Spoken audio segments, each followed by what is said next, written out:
Selamat petang keluarga Dhamma TV. Cahaya kehidupan kembali lagi di ruang keluarga Anda. Harapan saya Anda dan keluarga dalam keadaan sehat walafiat, tak kurang suatu apa, bahkan mampu menyerap cahaya kehidupan di dalam keluarga Anda, mampu dipraktekkan dalam keseharian Anda dan keluarga. Karena sesungguhnya seseorang yang mempraktekkan Dharma, seseorang yang berperilaku Dharma, itu sesungguhnya adalah manusia seutuhnya. Kita sering sekali mendengar bahwa jadilah manusia seutuhnya. Artinya bukan berarti menungso daden-daden ya, bukan manusia yang jadi-jadian atau sekedar menjadi manusia yang hanya menggunakan dua kakinya ini berjalan-jalan di atas kulit bumi ini hanya untuk mencari uang-uang, materi, dan segala sesuatu yang berbau duniawi. Tetapi hendaklah seseorang mempunyai tujuan hidup, seseorang mempunyai yang diangan-angankannya yang menuju positif. Tema tentang jasmera yaitu kepanjangan dari jangan sekali-kali meninggalkan sejarah. Nah, ini makna di balik itu semua apa? Mengapa manusia jangan lupa sejarahnya? Ojo lali purwoduk sino, jangan sampai menjadi kacang lupa pada kulitnya. Pada petang hari ini telah hadir di studio nanti bersama kita yaitu Yang Mulia Bante Teja Punyung Mahatera. Bante, Namo Buddhaya, Sugeng Sonten. Namo Buddhaya, Bu Hani, semua kru Dhamma TV dan juga pemirsa Dhamma TV dimanapun berada. Semoga semuanya dalam kondisi sehat, sehat jasmaninya, sehat rohaninya. Kita bisa menjalani hidup dengan selalu berbahagia, bisa melakukan hal yang berguna, bermanfaat bagi kehidupan semua orang, semua manusia. Terima kasih Bante sudah jauh-jauh hadir di studio. Tema kita tentang sejarah, Bante. Jangan sekali-kali meninggalkan sejarah. Apa maksud kalimat itu, Bante? Jadi kalau bisa dikatakan sejarah itu adalah sesuatu yang kejadian-kejadian yang sudah pernah dilewati, yang sudah pernah terjadi. Nah, itu namanya sejarah, dan kita semuanya punya sejarah kehidupan kita masing-masing. Kita istilahnya riwayat begitu ya. Kalau kita punya riwayat, kalau kita cakupannya lebih besar lagi, namanya sejarah bangsa Indonesia misalnya, atau bahkan sejarah dunia. Kalau kita pribadi mungkin mengatakan riwayat hidup saya kayak gitu kan, yang artinya itu adalah proses perjalanan yang sudah kita lewati di dalam kehidupan kita sampai kondisi sekarang ini. Nah, saat ini pun sesungguhnya ini juga sebuah proses, dan proses ini juga harus kita lalui dengan baik supaya untuk berikutnya yang sudah kita lalui ini menjadi sejarah-sejarah yang bagus yang sudah kita torehkan dalam kehidupan kita. Nah, ini sejarah proses perjalanan kehidupan kita ini kemana maunya? Kita tentunya memiliki sebuah tujuan dalam kita menjalani kehidupan ini, atau bahkan kalau kita bisa berbicara tentang masalah negara kita, proses perjalanan sejarah yang sudah berlalu ini sampai saat ini pun juga adalah sebuah proses yang tujuannya adalah apa? Sesuai dengan amanat undang-undang, mencapai Indonesia adil dan makmur. Gitu kan, mencapai kondisi adil dan makmur, dan itu tentunya akan bisa tercapai kalau proses ini dijalani dengan baik ya, dan setiap generasi tentunya telah berusaha memberikan yang terbaik, menjadi pelaku sejarah yang baik sampai generasi kita sekarang. Nah, generasi kita sekarang pun juga akan selalu berusaha memberikan yang terbaik supaya kita bisa menjadi generasi-generasi yang baik setelah generasi yang sudah baik yang sebelum-sebelumnya. Harapan kita berikutnya, kita juga bisa berharap kepada generasi-generasi berikutnya untuk menjadi generasi yang lebih baik daripada generasi sekarang. Nah, sebelum saya membahas sampai sejauh itu, saya rasa kita perlu untuk membahas diri kita sendiri, karena seperti tadi saya katakan bahwa kita ini sebenarnya juga menjadi pelaku sejarah. Nah, apa peran kita sebagai warga, sebagai pribadi begitu ya. Jadi kita semuanya memiliki tujuan kehidupan. Kalau kita tadi mengatakan memiliki buku riwayat kehidupan, buku sejarah kehidupan kita, ya kita kan pengen punya buku itu, buku yang indah. Kalau kita mau membaca, mengulang itu coretannya bagus, dan di situ banyak sekali hal-hal yang berguna, yang bermanfaat, yang sudah kita torehkan gitu. Kita ingin menyuguhkan buku kehidupan kita dengan baik, yang dimana di situ banyak hal-hal yang berguna, yang bermanfaat, yang sudah kita lakukan di dalam sepanjang perjalanan kehidupan kita sampai nanti lembaran terakhir kehidupan kita, sampai ada tulisannya tamat gitu kan. Jadi sekarang kita sudah istilahnya sudah menulis buku kehidupan kita sendiri. Jadi ditulis lembaran pertama tentang biodata kita, nama kita siapa, orang tua kita siapa, lahir di mana, tanggal berapa, bulan berapa, tahun berapa, cita-cita tujuan hidup kita itu apa, itu kan. Nah, kemudian kita mulai melewati jenjang pendidikan. Itu bagian dari sejarah perjalanan kehidupan kita. Sekolah, TK, SD, SMP, SMA, sampai perguruan tinggi. Ini adalah proses perjalanan supaya kita di dalam proses ini pun semuanya akan menjadi lebih baik, menjadi lebih baik. Kalau yang sekolah ya semakin banyak pengetahuannya, semakin luas pengetahuannya, ilmunya, begitu kan. Nah, sehingga dengan ilmu pengetahuan yang dimiliki, kita akan semakin mampu untuk menorehkan buku lembaran-lembaran kehidupan kita dengan menuliskan hal-hal yang baik. Kayak misalnya hari ini dari pagi sampai sore kita sudah tulis. Saya tadi bangun pagi jam sekian, melakukan misalnya doa, semedi, pikiran saya menjadi tenang, damai, kemudian saya mulai bekerja begini, bekerja begitu. Saya sudah melakukan hal yang berguna, bermanfaat sepanjang hari itu untuk meningkatkan ekonomi kehidupan saya, untuk melakukan sesuatu yang berguna, bermanfaat bagi keluarga saya, bagi lingkungan masyarakat di mana saya tinggal, bagi bangsa negara saya sudah melakukan sepanjang hari itu kan. Kemudian nanti waktu mau tidur ya kita juga masih sempatkan untuk menutup hari, lembaran hari itu dengan cerita yang indah juga. Cerita indahnya bagaimana? Ya kita buat pikiran kita bahagia dengan kita semedi, meditasi, kemudian melakukan doa kepada leluhurnya, semoga kebajikan yang saya lakukan sepanjang hari itu melimpah kepada leluhur, kepada semua makhluk, semoga mereka semuanya bahagia, dan silahkan tidur dengan itu damai. Bisa Bante? Nah, bisa dilakukan itu. Sehari ini malamnya kita doakan kepada leluhur. Bisa Bante? Bisa.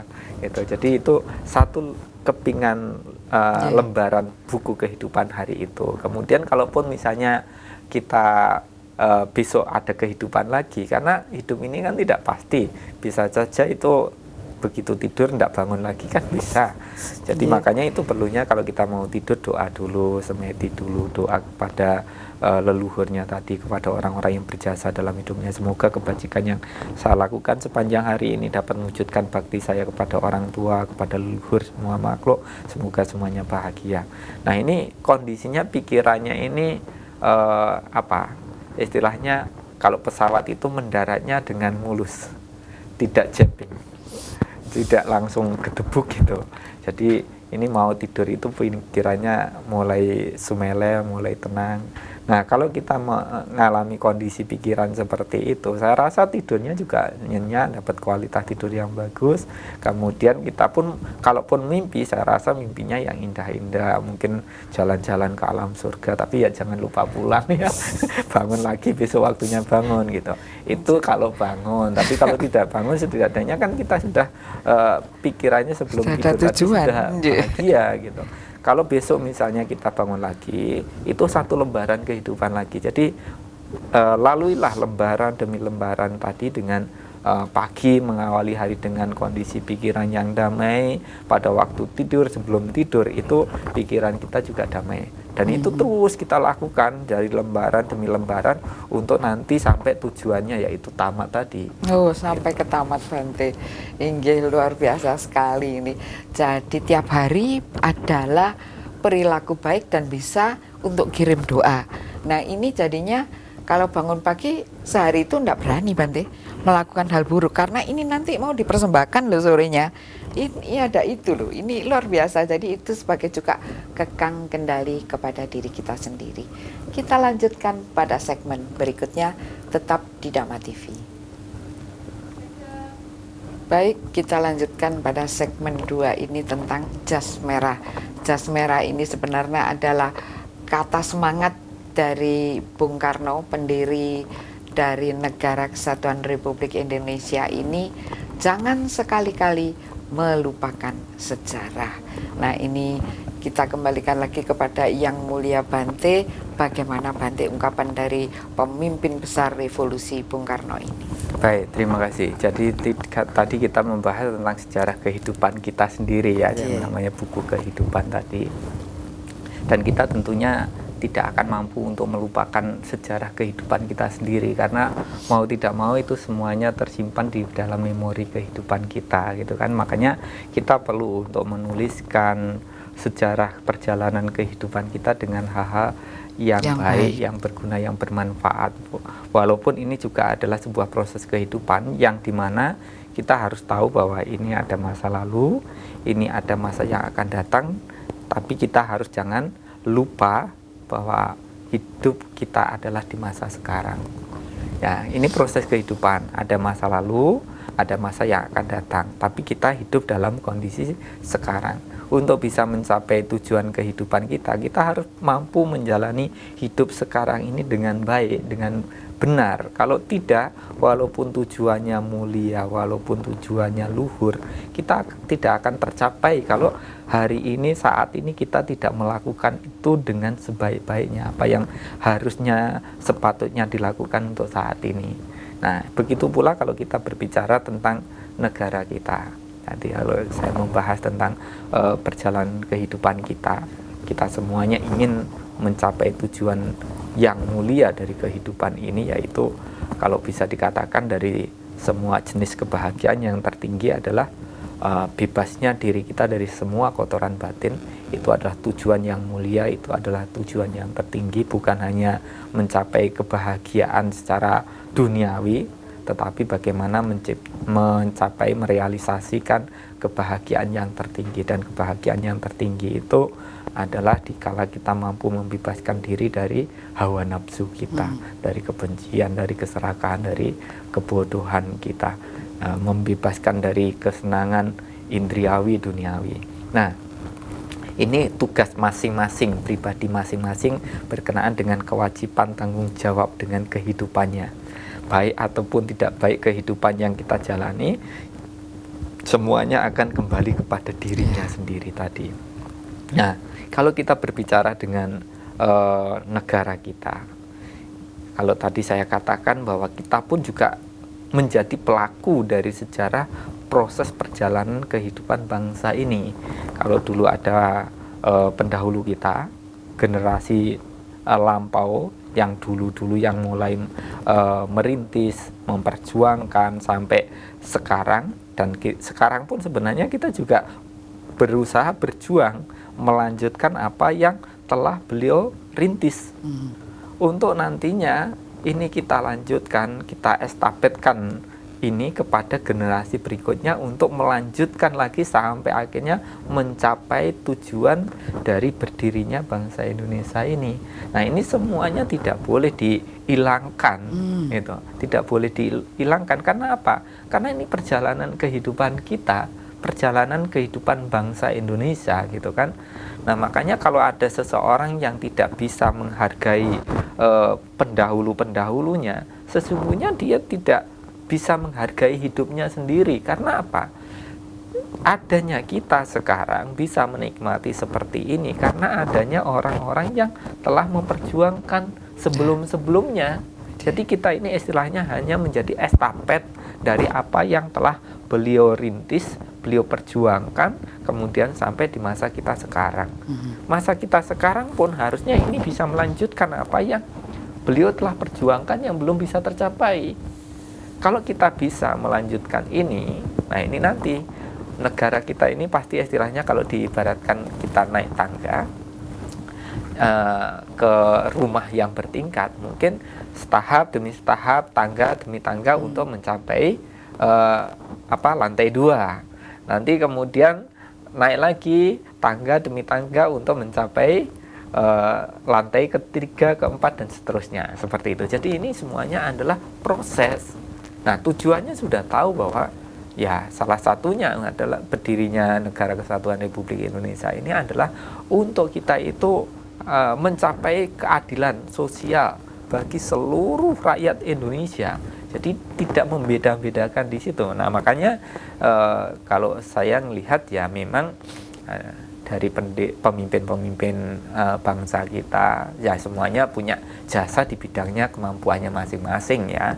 Jadi ada dimulai dari Bapak Soekarno sebagai presiden pertama, tapi ya tentunya beliau tidak mampu melakukan itu sendiri tanpa adanya pejuang-pejuang yang lainnya. Jadi ini adalah masa perjuangan yang sangat luar biasa, di mana beliau setelah mampu berjuang, mampu memproklamasikan kemerdekaan Indonesia gitu kan. Ini sudah dibangun, ini sudah berjuang, diperebutkan sampai akhirnya ya menjadi Negara Kesatuan Republik Indonesia. Nah, setelah beliau dirikan dengan proklamasikan dengan kabinet-kabinet beliau dengan orang-orang yang memiliki kemampuan di bidangnya masing-masing di saat itu. Nah, ini kan juga akan terus berkelanjutan ke pemimpinan berikutnya, ke pemimpinan berikutnya. Nah, semuanya akan harapannya bisa menjalankan apa yang menjadi istilahnya jalan untuk mencapai tujuan tadi. Jadi tujuannya sudah jelas. Ini kita berproses. Ini pemimpin ini bidangnya mampunya di bidang apa, mau fokus titik beratnya kemana, silahkan. Nanti begitu ada pemimpin lagi, ini melanjutkan di bidangnya mana yang belum dikerjakan oleh pemimpin sebelum-sebelumnya. Jadi kalau misalnya kebutuhan hidup kita kan punya kebutuhan hidup sandang, pangan, papan gitu kan ya. Jadi kita membangun papan dulu, membangun tempat tinggal. Begitu membangun tempat tinggal, kita mulailah membenahi ekonominya gitu kan. Jadi ya kerja yang bagus supaya ini kebutuhan itu bisa terpenuhi. Artinya rumahnya mulai diisi supaya yang tinggal di dalamnya nyaman, aman, kemudian damai dan juga bahagia, sejahtera dengan adanya semua yang ada di rumah itu kayak gitu. Jadi kalau bisa dibilang negara kita itu diibaratkan rumah, ya Indonesia ini adalah rumah kita bersama. Silakan kita mau mampu di bidang mana, dan kita tahu bahwa kalau kita melakukan itu tanpa harus melupakan para pejuang-pejuang sebelum-sebelumnya, inilah wujud penghormatan kita yang terbaik kepada mereka, yaitu dengan melanjutkan apa yang telah beliau-beliau rintis, sudah beliau perjuangkan, sudah awali. Jadi kita melanjutkan lagi sampai nanti benar-benar bisa tercapai itu. Harapan saya sih kadang-kadang juga katanya Indonesia gitu kan gemari Palo Jinami, kekayaannya sangat luar biasa. Kita ini kan hidupnya ya pasti mati, meninggal itu kan pasti gitu kan. Sebelum kita istilahnya meninggal dunia, kita hanya ingin melihat semua warga negara Indonesia itu bisa hidupnya sejahtera, merasakan kesejahteraan, merasakan kebahagiaan semuanya gitu kan. Nah, kalau kita sudah melihat seperti itu lah, walaupun kita harus meninggal saat itu ya tidak apa-apa lah, istilahnya kita sudah melihat bahwa kekayaan alamnya ada, tersedia dan bisa dimanfaatkan oleh semua warganya, oleh masyarakatnya, seperti itu. Tidak ada cerita lagi, oh ini tidak mampu sekolah, ini tidak mampu kuliah, ini makan aja tidak bisa, ini tidak ada rumah, segala macam. Sudah tidak ada cerita-cerita seperti itu. Jadi ini rumah kita. Mari kita semuanya punya sumbangsih menjadi pelaku sejarah dari perubahan untuk menjadi lebih baik dari apa yang sudah baik sekarang. Jadi jangan sampai yang dulu sudah membangun kemudian ingin dihilangkan sejarah, bukti-bukti sejarahnya, supaya sejarah kita saja yang dikenang. Itu ini buktinya saya membangun, tidak ada toh yang dulu-dulunya karena sudah kita hilangkan. Bukan begitu, yang sudah dirintis, dibangun, ya kita hargai, mereka sudah membangun sesuai dengan bidang kemampuannya di masing-masing begitu. Nah, bisa menghargai karya-karya yang sudah dilakukan oleh generasi-generasi sebelum-sebelumnya begitu. Jadi kita seharusnya menjadi bangsa yang bisa menghargai karya dari leluhur kita, dan karya leluhur kita itu bukan karya ecek-ecek, bukan karya cekeder, tetapi ada satu mahakarya dunia yang sekarang tetap menjadi mahakarya dunia, yaitu Borobudur. Nah, ini mahakarya milik bangsa sendiri. Kita tahan sejenak, nanti kita lanjut lebih lagi bersama Yang Mulia Bante Tejapunyo, tetap di Dhamma TV. Keluarga Dhamma TV, luar biasa sekali bahwa kita harus tetap mengingat jasa-jasa dari para leluhur kita, para pejuang bangsa, dan juga karya-karya leluhur bangsa kita sendiri. Kita bukan bangsa kecil, kita ini bangsa besar. Dan dalam dekade ke depan ini ada harapan bahwa di dalam kepemimpinan presiden ini kita akan mencapai menjadi sebutan-sebutan yang luar biasa sekali. Tetapi yang sudah kita capai adalah menjadi Ketua Dewan Keamanan PBB bagi Yang Mulia Presiden Republik Indonesia. Dan itu bukan gelar yang gelar gampang ya. Dewan Keamanan PBB seluruh dunia. Ini bukan sesuatu yang gampang. Tentu yang memegang gelar ini betul-betul seorang ksatria sejati. Ksatria itu apa sih? Berarti seseorang yang melakukan dharma. Menurut saya begitu, Bante. Seorang ksatria itu seorang pelaku dharma, di mana dia betul-betul melakukan hal yang baik tanpa celah. Nah, di sini kita telah mempunyai satu pemimpin di dunia. Tetapi juga kelak kita akan di dalam ekonomi, kita akan segera mencapai 4.0, 4.0, di mana di situ akan banyak sekali perubahan-perubahan dengan digital ekonomi yang akan merambah di generasi milenial, di mana generasi ini harus paham dan mengerti bagaimana melakukan ekonomi ini. Dan apakah yang dulu ekonomi terdahulu, yang dulu itu candak kulak, Bante, yang dulu itu kalau beli itu oleh welasan, Bante ya, itu ku sejina oleh welasan siji, jadi aduh mbok diparingi welasan. Nah, welasan juga berarti welas belas kasih, cinta kasih, karena memberi imbuh satu sehingga jumlahnya 11, juga berarti juga kita ini orang yang sosial, tuno satak bati sanak bati. Nah, itu luar biasa loh. Itu adalah ajaran-ajaran yang sudah ada juga di Buddhis, bahwa kita itu saling mencintai, saling memberi, itu ada. Ini luar biasa sekali. Dan semoga doa dari Yang Mulia Bante bahwa bangsa ini akan terus maju menyongsong segala tantangan dunia ke depan.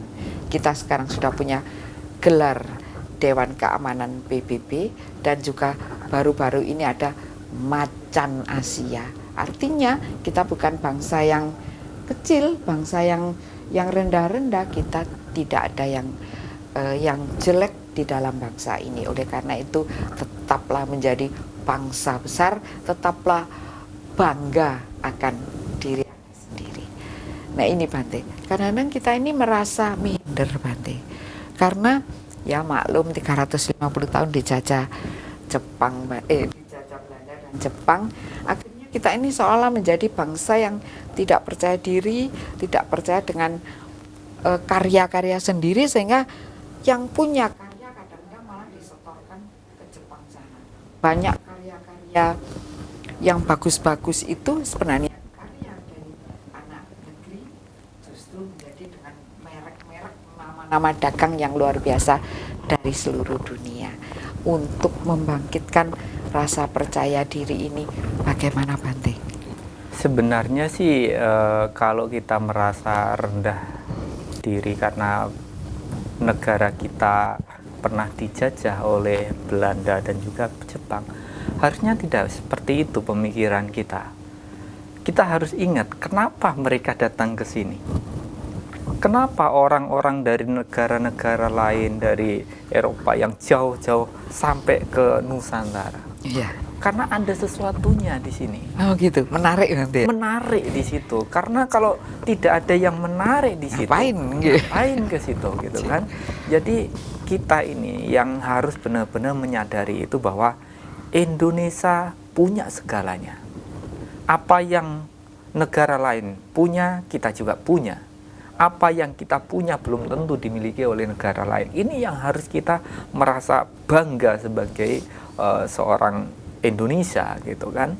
Nah karena itulah yang harus kita benar-benar perhatikan, bahwa negara itu, negara kita selain kaya raya dan menjadi incaran bagi negara lain, kita itu majemuk dengan tradisi, dengan budaya, adat, bahasa, dan macam-macam lagi Mas Yan. Nah ini kalau kita tidak sikapi dengan bijak, itu menjadi sumber konflik. Nah makanya kita ada satu waler dari pendiri bangsa kita, apa? Bhinneka Tunggal Ika. Boleh kita berbeda-beda, tetapi tetap satu Indonesia. Gitu. Bersatu kita teguh, bercerai kita runtuh. Jadi boleh kita punya tradisi, punya budaya, punya bahasa sendiri-sendiri, itu menjadi kekayaan kita. Dan kita pun juga harusnya bisa mempertahankan tradisi, budaya, bahasa kita, walaupun kita juga ada bahasa Indonesia gitu kan, bahasa nasional kita. Tapi kita jangan sampai kehilangan budaya, bahasa kita sendiri tadi, karena itu menjadi aset kekayaan dari bangsa Indonesia, bukan menjadi sumber permasalahan, tetapi itu menjadi kekayaan yang harus kita jaga, yang harus kita lestarikan dengan sesanti tadi, petuah dari leluhur kita tadi. Boleh kita berbeda-beda, tetapi kita tetap satu Indonesia. Nah, begitu kita tetap bersatu, nah maka disitulah selain kita kaya raya, di situ kita guyub rukun, nah kita bisa menggunakan kekayaan ini untuk kesejahteraan bersama. Ya, guyub rukunnya dulu diutamakan juga. Jadi karena perbedaan itu, sadarilah itu memang perbedaan. Yang beda tidak perlu disama-samakan, yang sama tidak perlu dibeda-bedakan. Jadi inilah Indonesia. Jadi kalau kita sudah seperti itu, kita hidup rukun, hidup damai. Nah kalau sudah hidup rukun, hidup damai, kekayaannya ini mari kita gunakan, mari kita manfaatkan untuk kesejahteraan. Sehingga siapapun yang tinggal di negara ini, kita merasa bahagia gitu kan. Karena itu rumah kita sendiri, kita merasa bahagia. Tapi ya itu tadi, kita bisa menjadi seperti itu karena adanya orang-orang pendahulu-pendahulu kita yang telah memperjuangkan dari generasi ke generasi untuk membawa bangsa Indonesia ini mencapai puncak kejayaan, mencapai keemasannya, sampai mencapai tujuan berdirinya Negara Kesatuan Republik Indonesia. Dan kita adalah salah satu orang yang juga hendaknya memiliki sumbangsih dalam upayanya mewujudkan itu semua. Yang menjadi guru, mari kita jadi guru yang baik. Kalau menjadi pedagang, menjadi pengusaha, menjadi petani, menjadi apapun di situ kita, pastikan itu adalah hal yang baik, yang mana ini diperlukan oleh bangsa Indonesia sampai akhirnya kita mencapai tujuan tadi.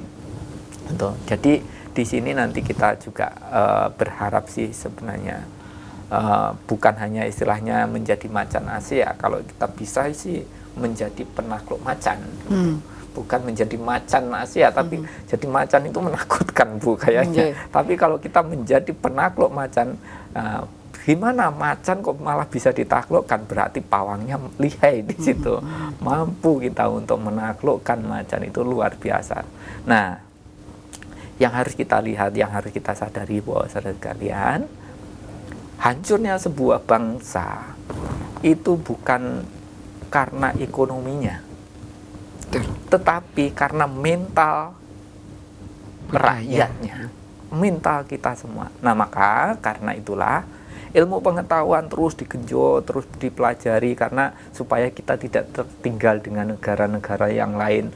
Yang negara lain bisa begini begitu, kita hanya ngurusin hoak, ngurusin fitnah segala macam, habis biaya hanya untuk ngurusin hal-hal seperti itu. Kadang-kadang kita itu mikir bahwa untuk menanggulangi hal-hal seperti itu biayanya sudah besar sekali, daripada menanggulangi penyakit yang munculnya dari diri kita.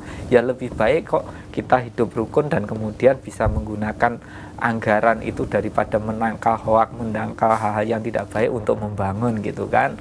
Nah, yang makanya dari itulah kita sebagai warga juga harus bisa menjadikan diri kita memiliki mental yang baik dengan ajaran agama yang kita yakini, dan harusnya memang bisa menjadi pedoman dalam kehidupan ini.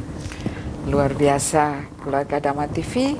Harapan dari Yang Mulia Bante, hendaknya kita bangsa besar yang sudah mempunyai Bhinneka Tunggal Ika ini mampu mengekspresikan dalam sehari-hari kita, sehingga kita menjadi bangsa yang besar, betul-betul besar dan berguna bagi bangsa lain.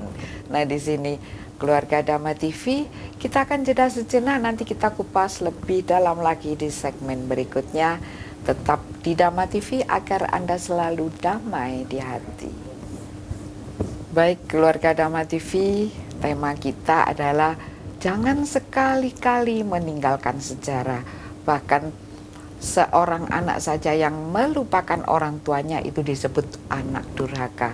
Dan bila ada suatu bangsa yang melupakan leluhurnya yang sudah mendirikan bangsa ini, maka akan disebut bangsa durhaka. Tetapi banyak orang-orang yang merasa bahwa dirinya benar, orang lain salah, aku yang benar, dia itu yang salah, saya yang baik, dia itu yang jahat, dia yang rezim, saya adalah kebenaran. Nah, banyak sekali orang rebut benar, Bante, balung tanpa isi, sehingga membuat kekacauan-kekacauan yang seharusnya tidak perlu ditunjukkan kepada generasi muda, kepada anak cucu kita. Oleh karena itu juga termasuk apa yang disebut aib. Bagaimana bisa seseorang itu mengenali ini baik atau benar, ini aib atau baik, ini hal yang berguna atau tidak. Nah, ini butuh satu pengertian yang kadang-kadang bingung karena kelompoknya ngomong gini, Bante. Dan kalau saya tidak mengikuti kelompok saya, nanti saya dikucilkan. Nah, tentang baik dan benar, saya yang terbaik, saya yang paling benar, itu kriterianya atau koridornya apa, Bante? Monggo. Jadi begini, Bu. Jadi kita ini sebenarnya melakukan apa yang kita yakini. Jadi kita tidak mungkin mau melakukan sesuatu yang tidak kita yakini. Tetapi yang kita jadikan panutan itu biasanya adalah tokoh kita. Nah, kualitas tokohnya ini yang juga harusnya benar-benar menjadi tokoh, bukan hanya bisa berbicara tetapi juga harus bisa memberikan toladan yang baik di situ. Nah, semakin tinggi jabatan seseorang, semakin besar pengaruhnya, tentu harus hati-hati bagaimana mengekspresikan pikiran di dalam tutur katanya, di dalam perilakunya. Kenapa? Karena itu menjadi sorotan bagi orang-orang yang ada di bawahnya, yang jadi pengikut-pengikutnya. Jadi yang harus diperhatikan terlebih dahulu adalah membenahi diri sendiri sebelum menyampaikan kepada orang lain. Sebelum menjadi pemimpin, Bante. Sebelum menjadi pemimpin harus mampu menjadi pemimpin bagi dirinya sendiri, gitu kan. Kalau bisa dikatakan orang yang sudah selesai dengan dirinya sendiri, disitulah dia nanti akan menjadi pemimpin yang luar biasa.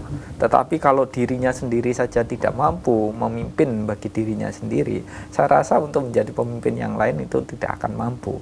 malah mungkin yang dipimpinnya malah menjadi pelampiasan dari hawa nafsu yang ada dalam dirinya, bisa saja menjadi seperti itu.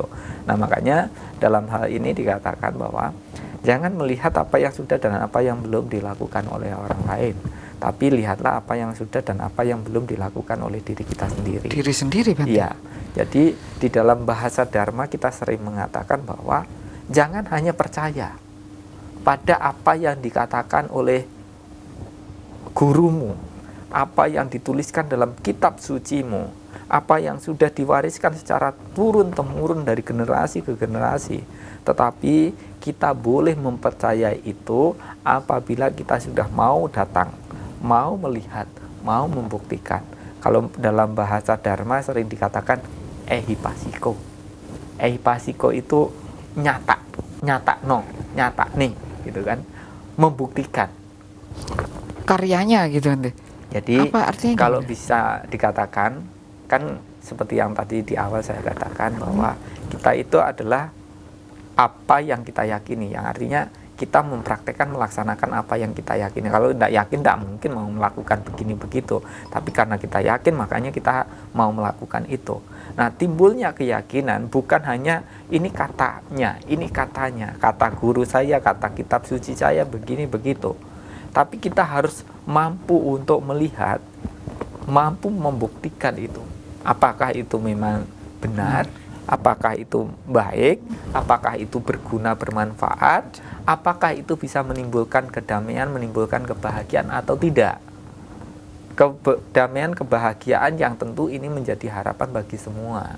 Gitu. Nah, makanya kalau sudah melewati, kadang-kadang kalau kita membaca prokes di WA segala macam, saya sangat mengucapkan terima kasih juga kepada pemerintah, terutama juga Kominfo yang kemarin di waktu demo besar-besaran yang direncanakan ternyata sempat diblokir gitu kan.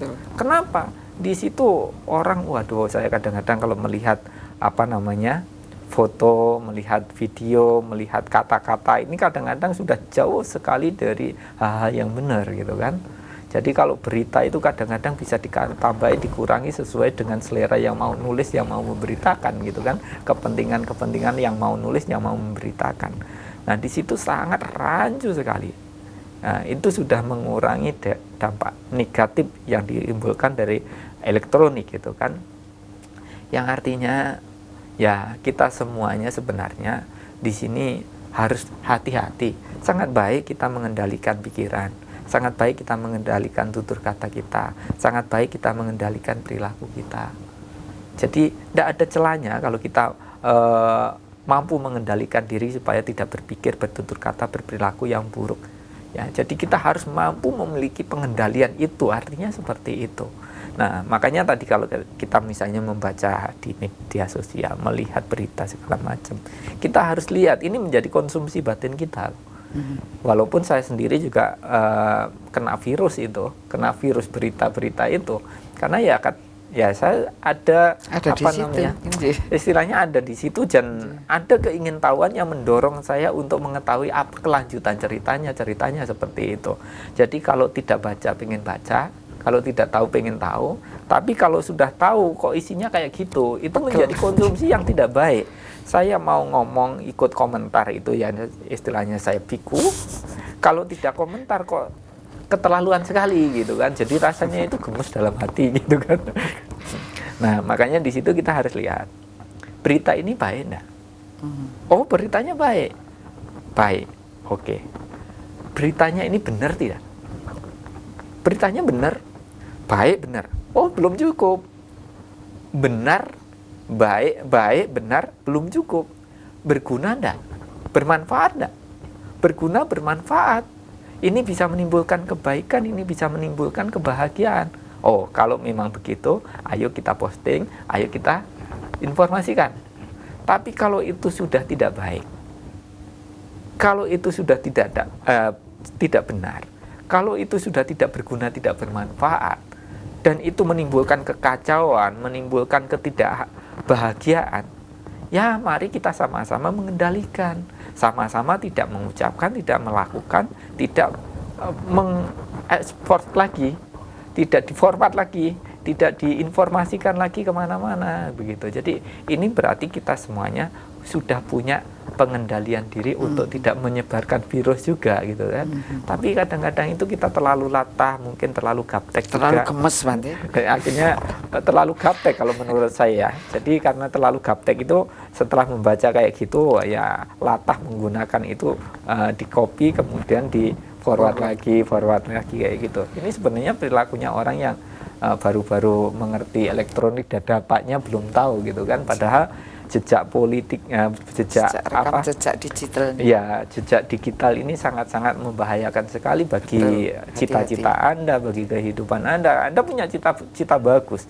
Begitu ada orang melihat jejak digital yang jelek di ini, sudah langsung, oh ini bekasnya kayak gini, udah langsung dicoret gitu aja. Gitu kan. Kalau dicoret, kalau dicekal, betul itu ini. Lebih repot lagi. Hati-hati zaman sekarang. Gitu.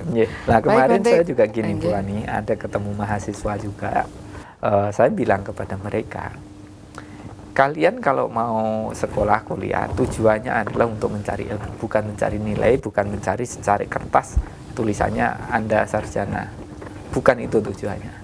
Yang kita tuju adalah kita mencari ilmu pengetahuan. Nah, kalau kita sudah memiliki ilmu pengetahuan, Anda harus terampil menggunakan itu. Jadi kalau Anda tidak terampil, mungkin selesai lulus ini Anda jadi karyawan, saya bilang gitu. Nah, kemudian saya bilang, untuk berikut-berikutnya, mungkin saja sekolahan akan menjadi kosong.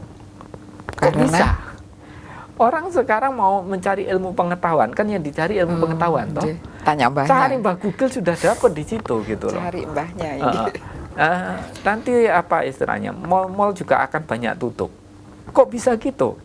Orang males mau jalan ke mall, sudah jalannya jauh, harus bayar segala macam. Tinggal ketik-ketik datang antek di tempat kita gitu. Kerjaan juga sama. Jadi pada saat nanti Anda berpikir untuk mau cari kerjaan, Anda sudah ketinggalan zaman sudah.